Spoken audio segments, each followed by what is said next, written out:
First heartfelt congratulations for Anjuman. Okay, Charulatha ma'am பாடிருக்காங்கன்னு எங்களுக்கு தெரியும். அந்த ரீப்ளேஸ் வெர்ஷன் சத்தியமாக எனக்கு தெரியும். யாருக்கும் தெரியும். என்ன சொல்றீங்க? ஆமாம், எனக்கு அந்த ஆடியோ லஞ்சில் போய் தான் எல்லா வியப்புகளும் நடக்குதாங்க. அஞ்சு வண்ண பூவே. Meenakshi Academy of Higher Education and Research. Admissions open. Apply online. ஆச்சி பாதாம் ட்ரிங்க். ஆச்சி பாதாம் ட்ரிங்க் ஒன்னு வாங்குனா ஒன்னு ஃப்ரீ. சம்மர் ஹாலிடேஸ் வந்தாச்சு, நம்ம ஜிடி ஹாலிடேஸும் வந்தாச்சு. GT holidays, South India's number 1 travel brand. கண்ணை மூட்டு அந்த பாட்டை கேட்டா ரியல் தாலாட்டு. அது ரொம்ப சில்தரிச்சு எனக்கு கேட்கும் போது, ஃபர்ஸ்ட் அங்கே இதில் கேட்கும் போது அந்த ஆடியோ லஞ்ச் முடிகிற வரைக்குமே பித்தூர் மலை துளியாக இருந்தால் அதுக்குள்ளே போய் நான் மாட்டிக்கிட்ட மாதிரி தான் இருந்தது. நம்மளை ஃபீல் பண்ண வைக்கிறார் ரஹ்மான் சார். இந்த பாடல் ஒரு முறை 2 முறை கேட்க வச்சு. விண்வெளி நாயகா வந்து ஸ்ருதி மேடம் பாடும்போது நான் இல்லை, எனக்கு ஆடியோ லான்ச் அன்னைக்கு தான் தெரியும் ஸ்ருதி தான் பாடியிருக்காங்க. எனக்கு அப்படி ஒரு மொமெண்ட் அது இருந்தது.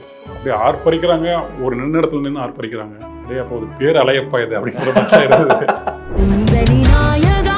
முத்தமழை சார், ஐயோ சிவா சார்கிட்ட ஃபோன் பண்ணி ஒரு ஃபோன்லேயே முத்தம் கொடுத்துடலாமா, இல்லை நேரில் போய் கொடுத்துடலாமா, தப்பா இதை எடுத்துப்பாரா அப்படின்ற மாதிரி எந்த ஒரு ஆர்ப்பாட்டமும் இல்லாத ஒரு கூத்து அந்த பாட்டுக்குள்ள அப்படியே நடந்துகிட்டே இருக்கு.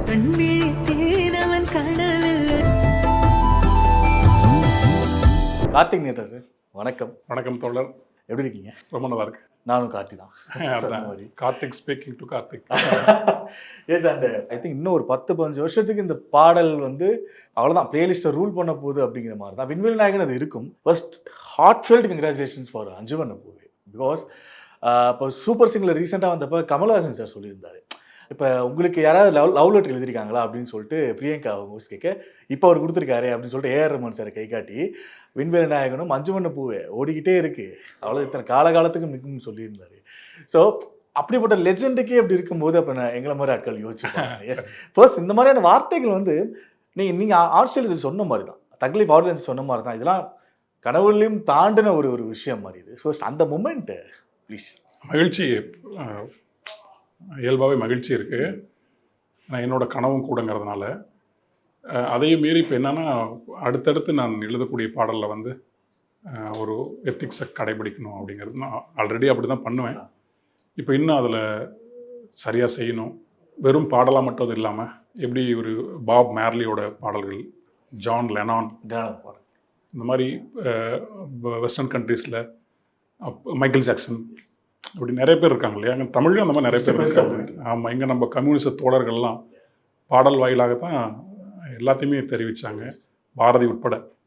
அவர் தன்னுடைய ஆகச்சிறந்த கருத்துக்களை எல்லாம் பாடலாக தான் அவர் கொடுத்தார், கவிதையாக கொடுக்கறத விட இல்லையா. அதனால் அந்த மாதிரியான ஒரு பயணத்தில் நானும் இருக்கணும்னு விரும்புகிறேன்.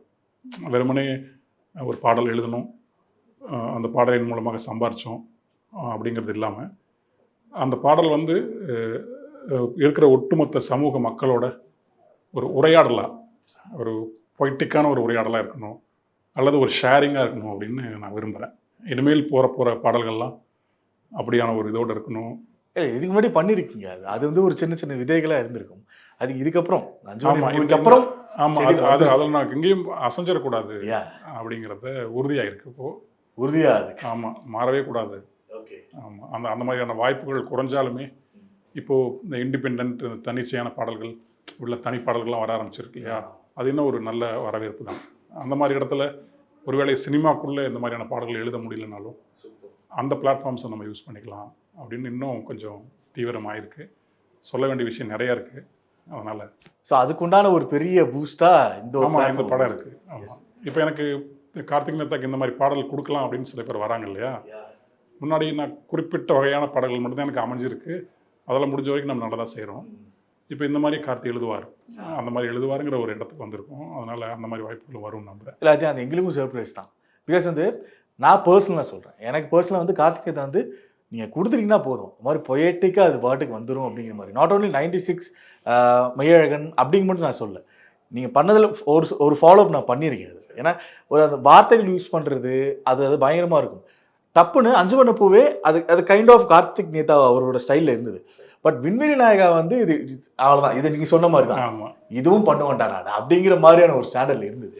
ஸோ ஃபர்ஸ்ட் அந்த சாய் அபயங்கர் இருக்கார் இல்லையா, அப்போ அவர் அதான் சொன்னாப்ல, கார்த்திக் நீங்கள் இந்த மாதிரி பாட்டெலாம் ஒன்று எழுதுவீங்களா, எங்களுக்கு தெரியாமல் போச்சு என்ன. ஓகே, அதனால் அது எனக்கு ஒரு வாசல் தான்.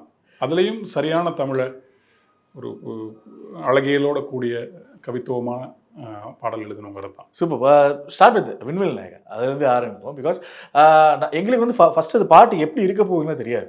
ஒரு சின்ன ஒரு ஃபஸ்ட்டு ஒரு கிளிம்ஸ் ஒன்று ரிலீஸ் ஆச்சு, அதில் விண்வெளி நாயகான்னு ஒன்று இருந்தது.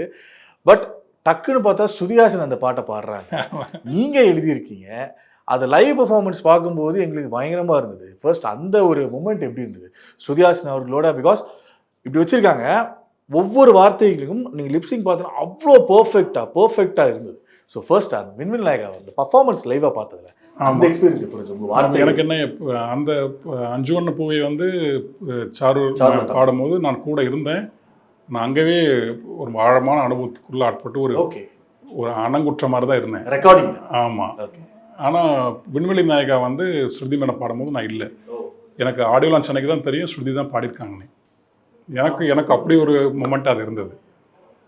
ஐயோ, அப்படி ஒரு அந்த ஒரு ஆற்றல் எங்கேருந்து அவங்களுக்கு வருதோ தெரியல, அப்படி வச்சு கிளப்புனாங்க. எனக்கு அந்த ஆடியோ லான்ச் முடிகிற வரைக்குமே ஏதோ ஒரு பித்து ஒரு மலைத்துளியாக இருந்தால் அதுக்குள்ளே போய் நான் மாட்டிக்கிட்ட மாதிரி தான் இருந்தது. அந்த ஒரு 5 மணி நேரம் 6 மணி நேரம் அவ்வளோ அப்படியே ஆர்ப்பரிக்கிறாங்க.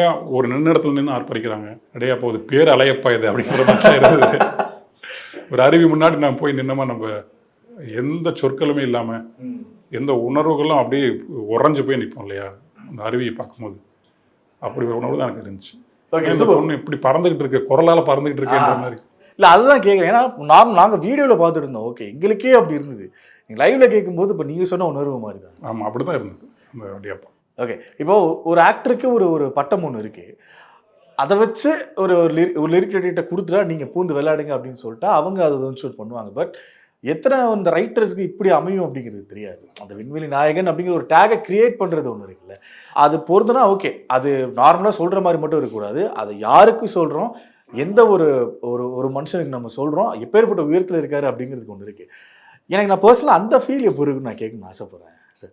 இந்த விண்வெளி நாயகன் அப்படிங்கிற டேக்ல கார்த்திக் நேத்தா அப்படிங்கிற ஒன்று இருக்கு. அது ஆனால் ஆக்சுவலாக அது இப்போ ரகுமன் சாரும் மணி சாரும் சேர்ந்து முடிவு பண்ணது தான் அந்த விண்வெளி நாயகன்றது. அது ஸ்பேஸ் ஹீரோன்னு இங்கிலீஷில் கொடுத்தாங்க, அதை அப்படியே தமிழ் படுத்திட்டேன், அவ்வளோதான். இன்னொன்று, இப்போ அந்த கதாபாத்திரத்தை அந்த பெண் அப்படி தான் நினைக்குது. சக்திவேலுங்கிற கதாபாத்திரத்தை அந்த பெண்ணுக்கு அவன் ஒரு விண்வெளி நாயகன் தான், அவன் அங்கேருந்து வந்தவன் தான் அப்படின்ற மாதிரி தான் அந்த பொண்ணு படம் முழுக்க நினைக்குது. அதனால் அந்த வார்த்தையும் அதுக்கு அர்த்தம் வந்து அழகாக இருந்தது. அடுத்தடுத்த வரிகளும் இப்போ என்னென்னா, விண்வெளி நாயகனுக்கு நம்ம அடுத்தடுத்த வரிகள் நம்ம நியாயம் செஞ்சாகணுமே இல்லையா? அதுதான் பெரிய எடுத்தோடனே மேலவே இதான் கிளைமேக்ஸ்ன்னு கொடுத்துட்டோம்.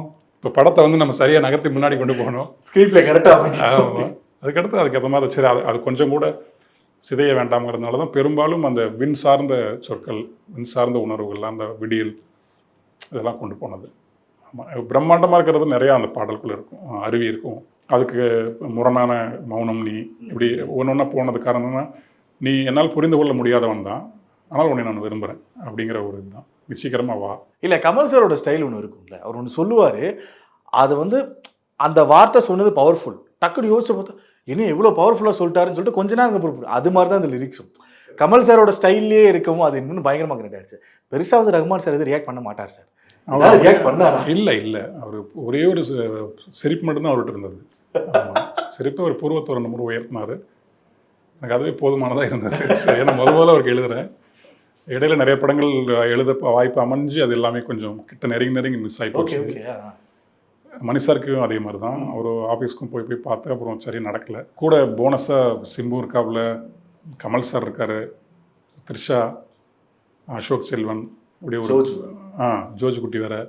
அவர் நான் ஜோஜ் குட்டின்னு தான் வருவான், அது குட்டி குழந்தை தான். அது இப்படி ஒரு பெரிய பட்டாலுமே காஸ்டிங்கில் இருக்காங்க. இந்த பக்கம் ரவிகே சார், எடிட்டிங் எல்லாம் சரி. இதோடு நான் போய் ஒரு பேரறிவுக்கு பக்கத்தில் ஒரு சிறு கொத்து மழை அப்படியே தூங்கிட்டு இருந்த மாதிரி சொல்லிட்டு இருந்தேன். ஜோஜ் குட்டிங்க அது பர்சனலாக அப்படி தானா? இல்லை, அவர் அப்படி தான் எனக்கு சொல்ல வருது. ஏன்னா அவரோட படங்கள்லாம் நான் பார்த்துருக்கேன், அவருக்காகவே பார்க்கறது நான் உண்டு. மதுரம்லாம் என்னால் மறக்க முடியாத ஒரு திரைப்படம், மோஸ்ட் ஃபேவரட். ஆமாம், அப்படி அந்த ஒரு உடம்புக்குள்ள அப்படி ஒரு அழகான காதல் இருக்காடா. அவர் நேரில் பார்க்கும்போது அப்படி தான் இருக்காரு. ஆமாம், பேசுங்க. ஒரே ஒரு முறை பேசினேன், அவங்க ரொம்ப பிடிக்கும் சார் அப்படின்னு சொன்னேன். அந்த படத்தில் வர மாதிரி ஒரு சிரிச்சாவில். சில புன்னகை நமக்கு வாழணுங்கிற ஒரு ஊக்கத்தை தரும், அது எல்லாருக்குமே அந்த புன்னகை அமைகிறது இல்லை. அப்படி ஒரு புன்னகை ஜோஜ் குட்டிகிட்ட. நீ சொல்ல நல்லா ஜோசி குட்டி தான் வருது அவரை பார்த்தேன் எனக்கு. ஓகே. அண்ட் இது விண்வெளி நாயகன் இருக்குது. நான் 5 மணி ரெக்கார்டிங் இருந்தேன்னு சொன்னீங்க இல்லையா? பிகாஸ் எனக்கு வந்து சாருலதா மேம் வந்து எனக்கு அவங்களோட இதுக்கு முன்னாடி சாங்லாம் நீங்கள் ஆப்வியஸாக நீங்கள் கேட்டிருப்பீங்க. இப்போ கேள்வி நிறைய அவங்களோட கர்நாடக பாட்டில் அது வந்து different kind of folk mix ஆகி அவங்களோட ஸ்டைலில் ஒன்று இல்லாமல் ஒன்று இருக்கும். பட் இது 100% சாருலதா அவங்களோட ஒரு பேட்டர்னில் இருந்த ஒரு ஒரு ஒரு சாங் இது. ரெக்கார்டிங்கில் எப்படி சார் இருந்துச்சு? ஏன்னா அந்த அவங்க ஒன்று சொல்லியிருந்தாங்க, நம்ம இன்டர்வியூவில் ஒரு விஷயம் சொல்லியிருந்தாங்க, அந்த காற்று மாதிரி இருக்கணும் அப்படிங்கிறதுக்காக ஒன்று நான் எடுத்தேன் அப்படிங்கிற மாதிரிலாம் சொல்லியிருந்தாங்க. No answers. ஃபர்ஸ்ட் அந்த ரெக்கார்டிங் செஷன் ஐயோ ஆமாம். அது ரகுமான் சார் எப்படி பண்ணுறாருன்னா, இப்போ அந்த ஆர்டிஸ்ட்குள்ளே இருக்கக்கூடிய இன்னொரு ஹார்ட்டில் இருக்கக்கூடிய அந்த திறமையெல்லாம் அவர் வெளிக்கொண்டு வராது. அதுக்கான நல்ல இடம் கொடுக்குறாரு. ஓகே. அங்கே தான் பார்த்தேன் நான். என்ன மாதிரி இதுதான் மூடு அப்படின்னு சொல்கிறாரு அவர். அவங்க ஒரு மாதிரி பாடி காமிக்கிறாங்க. அப்புறம் அந்த எக்ஸாம்பிளுக்கு அந்த காற்று, அந்த லிரிக்கில் இருக்கக்கூடிய அந்த உணர்வு வந்து உங்கள் வாய்ஸ்லேயே வர மாதிரி ட்ரை பண்ணுங்க அப்படின்னு சும்மா கேஷுவலாக ரொம்ப ஜாலியாக சொல்கிறாரு. ரொம்ப சீரியஸாகவே இல்லை, அவர் ஃபன் பண்ணிக்கிட்டு ஜாலியாக தான் இருக்கார். ரொம்ப தீவிரமாக. ஆனால் அவரோட கவனம் முழுக்க அங்கே தான் இருக்குது. அவரோட வெளிப்பாடு, அவர் நடந்துக்கிற விதம் எல்லாமே ரொம்ப ரொம்ப அப்படி கேஷுவலாக தான் இருக்குது. மணி சார் எதுவுமே இல்லை. மணி சாரும் ஒரு ஓரமாக அப்படி அமைதியாக உட்காந்துட்டு நடக்குதுன்னு பார்க்குறாரு, பார்த்துக்கிட்டே இருக்காரு. எந்த டிஸ்டர்பன்ஸ் எதுவுமே கிடையாது. அங்கே என்ன நடக்குதுங்கிறத ஃபுல் எக்ஸ்பீரியன்ஸ் தான் பண்ணுறாரு அவர். ஆமாம். ஏன்னா அவருக்கு என்னென்னா ரகுமானுக்கு தெரியும் அப்படிங்கிறது தான் அவருக்கு. அவங்க காத்தா பாடுறாங்க, வேறு மாதிரி ஸ்டைலில் ட்ரை பண்ணலாமா அப்படின்னு சொல்லி ரகுமான் சார் இங்கேருந்து கேட்குறாரு. உடனே அவங்க வந்து ஒரு மாதிரி அந்த காத்தா எண்டு போகும்போது நம்ம ஊர் பக்கம் ஒப்பாரியில் நம்ம போடுவோம் இல்லையா, அந்த மாதிரி அவங்க போடுறாங்க. உடனே நான் இந்த மாதிரி ட்ரை பண்ணல, இது நல்லா இருக்குது அப்படின்னு சொல்லி ரகுமான் சார் சொன்னோன்னே அவங்க அதை அப்படியே பிடிச்சி வராங்க. ஓகே. எனக்கு ஒரு மேஜிக்காக தான் இருந்தது. நான் நிறைய ரெக்கார்டிங் பார்க்குறோம் இல்லையா, ஜீவிக்கிட்டே அந்த பண்பு நான் பார்த்துருக்கேன். அவங்க பாடுறத கொஞ்சம் இது பண்ணி பார்ப்பாரு. நிறையா அவங்க பாட வச்சு ரகுமான் சார் எடுத்து வச்சிடுறாரு. இப்படி ஒன்று ஒன்றா பண்ணுறாரு. ஒரு இடத்துலையும் இங்கே மாற்றுறது அங்கே மாற்றுறது எல்லாம் சொல்கிறாரு. முழுக்க நம்மளை ஃபீல் பண்ண வைக்கிறார் ரகுமான் சார். அந்த பாடல் ஒரு முறை 2 முறை கேட்க வச்சு நாமளே அந்த கதாபாத்திரமாக மாறி பாடுற மாதிரியான ஒரு இடத்துக்கு அவர் கொண்டு வந்து நிறுத்திட்டு அதுக்கப்புறம் ஃபுல்லாக பாட வைக்கிறாரு. I think one of the best நீங்களும் ஒருத்தர் நினைக்கிறேன். பிகாஸ் அந்த ரா வெர்ஷன் ஒன்று இருக்கும்ல, அந்த ரா வெர்ஷன் நீங்கள் தான் கேட்டிருப்பீங்க. அந்த மூமெண்ட் எவ்வளோ செரிஷாக இருக்குது சார். ஏன்னா இப்போ மணி சார் சாதாரணமாக உட்காந்துருக்காரு, கேஷுவலாக ரஹ்மான் பார்த்து பாருன்னு உட்காந்துருக்காரு. அவர் அங்கே சொல்லிகிட்டு இருக்காரு. நம்ம எழுதுறதுல அவர் ஓகே பண்ணி, அவங்க 2 பேரும் ஓகே, 2 லெஜெண்ட்ஸ் ஓகே பண்ணி அந்த மூமெண்ட் செரிஷ் பண்ணுறதுக்கு டைம் கிடச்சிதா? எப்படி எவ்வளோ சரி? எனக்கு அந்த பித்திலே தான் உட்காந்துக்கிட்டு இருக்கேன், என்னமோ நடந்துகிட்டு இருக்கடாங்க அப்படின்ட்டு.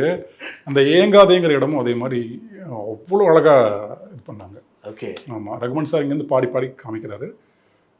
மேடம் அதை கரெக்டாக உள்வாங்கிட்டு போகிறாங்க. 1க்கு 2 3 எடுத்து வச்சுக்கிறாரு.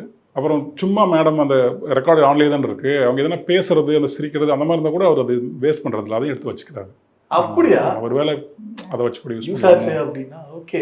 அவ்வளோ விழிப்பு நிலையில் தான் அவர் அமைதியாக உட்காந்து கூலாக தான் வேலை பார்க்குறாரு, அந்த ஸ்ட்ரெஸ்ஸே இல்லாமல். ஓகே. அந்த வெர்ஷன் தெரியும், அது வந்து ஓகே சார்லதா மேம் பாடிருக்காங்கன்னு எங்களுக்கு தெரியும். அந்த ரீப்ளேஸ் வெர்ஷன் சத்தியமாக எனக்கு தெரியும். யாருக்கும் தெரியாது. என்ன சொல்கிறீங்க? ஆமாம். எனக்கு அந்த ஆடியோ லன்ச்சில் போய் தான் எல்லா வியப்புகளும் நடக்குதுங்க. என்ன தெரியாது. ஓகே. இப்போ அசிஸ்டன்ட் டைரக்டர்ஸ் அவங்க தனா சார், அன்பு, அவங்களுக்கெல்லாம் மணி சாருக்கு உட்பட ரகுமான் சார் அந்த பாட்டை பண்ண நல்லாயிருக்கும் அப்படின்ற ஒரு விருப்பம் எல்லாத்துக்குமே இருந்தது. ஓகே. எனக்கெல்லாம் ரகுமான் சார் பண்ணால் நமக்கு என்ன இல்லை சொல்ல போகிறோம், வேணாம் அப்படின்னு சொல்ல போகிறோம். ஆனால் அப்போதைக்கு அந்த இது அதுக்கான எந்த சோடுகளுமே இல்லை. அவர் பாடுவார் அப்படின்ற மாதிரி சோடுகளே இல்லை. ஆடியோவில் பார்த்தா இருக்குது. ஸ்டேஜில் பெர்ஃபார்ம் பண்ண போகிறாரு அப்படின்னு டே அப்பா ஓடிடலாண்டா அப்படின்ற மாதிரி அது இன்னமும் வேப்பாக தான் இருக்குது. ஓகே. ஆனால் நீ ஸ்டேஜ் சொல்லியிருந்தீங்க இல்லையா, நீங்கள் அழுதுட்டு தான் இருந்தேன். அது அவர் போய் அது நாம் இதை பாடலாம் அப்படிங்கிற ஒரு எண்ணத்தை ஏற்படுத்தியிருக்கும் போது பெரிய மகிழ்ச்சி தான். சூப்பர். இப்போ அந்த விண்வெளி நாயகன் நான் கேட்குறேன். இப்போ என்னென்னா நீங்கள் அந்த மாதிரி ஒரு நினச்சிட்டு எழுதுறீங்க, விண்வெளி சார்ந்து இருக்கிற அனைத்தும் மிக்ஸ் பண்ணி ஒன்று எழுதுறீங்க. ஆனால் ஸ்ருதிஹாசன் அங்கே பாடிட்டு இருக்காங்க. இவங்க பாட பேக்ரவுண்டில் அப்பப்போ எல்இடியில் கமலஹாசன் சார் கேட்டுறாங்க. என்னென்னா அந்த மூமெண்ட் எனக்கு பர்சனல் எப்படி ஆயிடுச்சுன்னா, ஃபர்ஸ்ட் டைம் கேட்டப்போ நான் சாங்கை கேட்கணும் அப்படிங்கிறதுக்காக கேட்டேன். அகைன் ரிப்பீட்டில் கேட்கும்போது அவங்க 2 பேர்த்துக்கு உண்டான கனெக்ட் இருக்கு இல்லையா, அது அப்படி தெரிஞ்சுது எனக்கு. அந்த மூமெண்ட் நீங்கள் யோசிச்சு பார்த்தீங்களா, இப்படி அமைய போகுது அப்படிங்கிற மாதிரி? ஏதாவது ஸ்ருதிஹாசன் தந்தைக்கும் மகளுக்கும் உண்டான அப்படியும் ஒன்று கன்வெர்ட் ஆகும் அப்படிங்கிறது எனக்கு. நீங்கள் அந்த பாட்டில் நீங்கள் எந்த உறவுன்னு நீங்கள் கண்டுபிடிக்க முடியாது. ஆமாம், அதுதான் உங்களுக்கு தெரியும். இது காதலா இல்லை இது எந்த மாதிரியான உறவு அப்படிங்கிறது நீங்கள் எந்த வரையிலுமே நோட் பண்ண ஒரு பாயிண்ட் வராது. அதனால நான் கேட்குறேன்.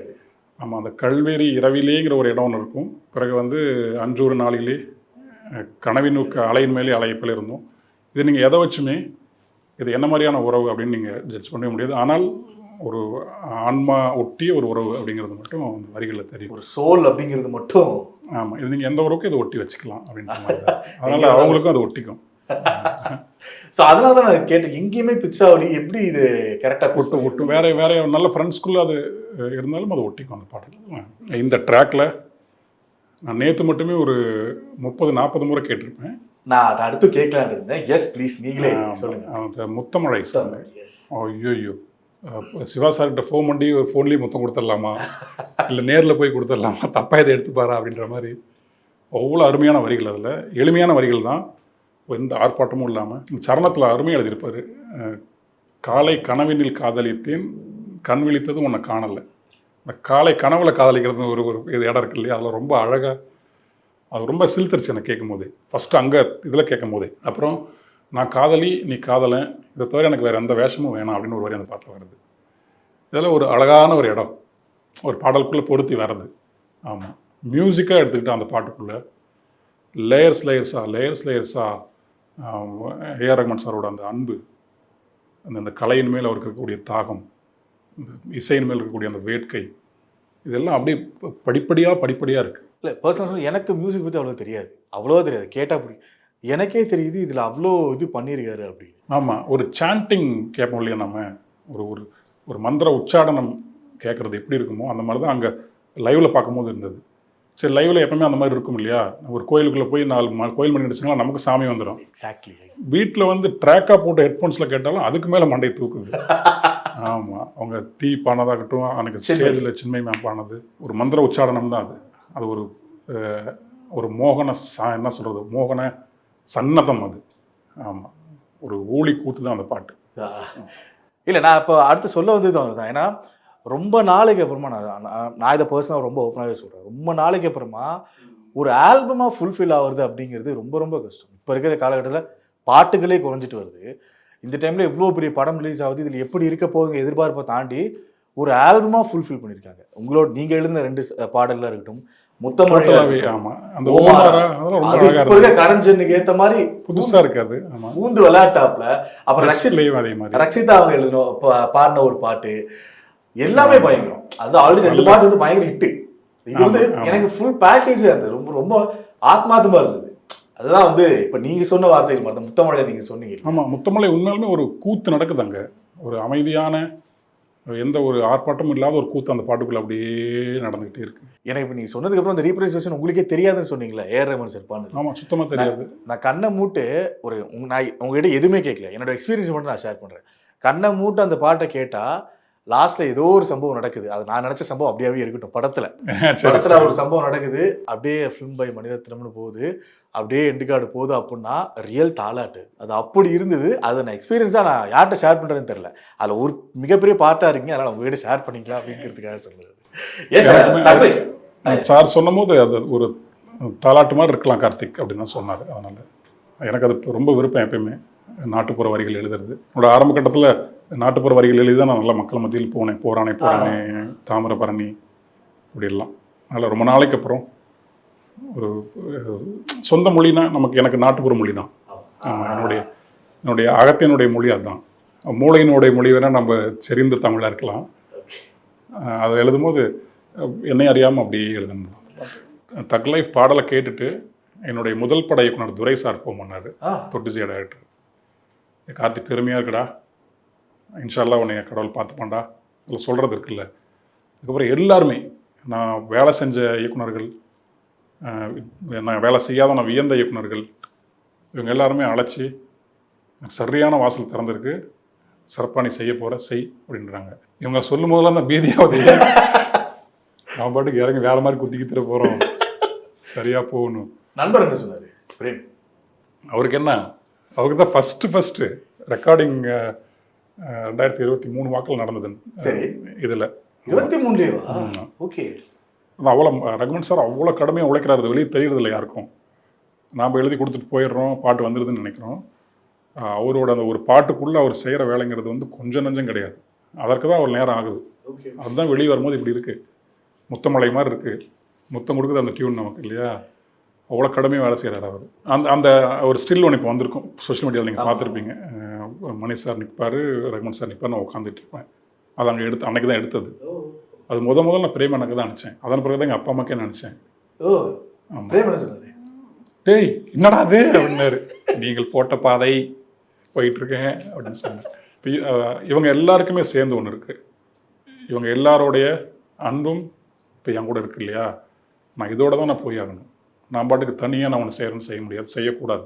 மணிரத்னம் மாதிரி நான் கனவு கண்ட ஒரு இயக்குனர், கனவு கண்ட ஒரு இசையமைப்பு, நான் காதலிக்கிற ஒரு இசையமைப்பாளர், நான் வியந்து கொண்டே இருக்கிற கமல் சார், அவரோட முதல் படத்தின் கதாநாயகன், நான் ரொம்ப நேசிக்கிற த்ரிஷா மேமு, இப்படி இத்தனை பேருமே ஒரு பண்ணி வச்சுருக்காங்க.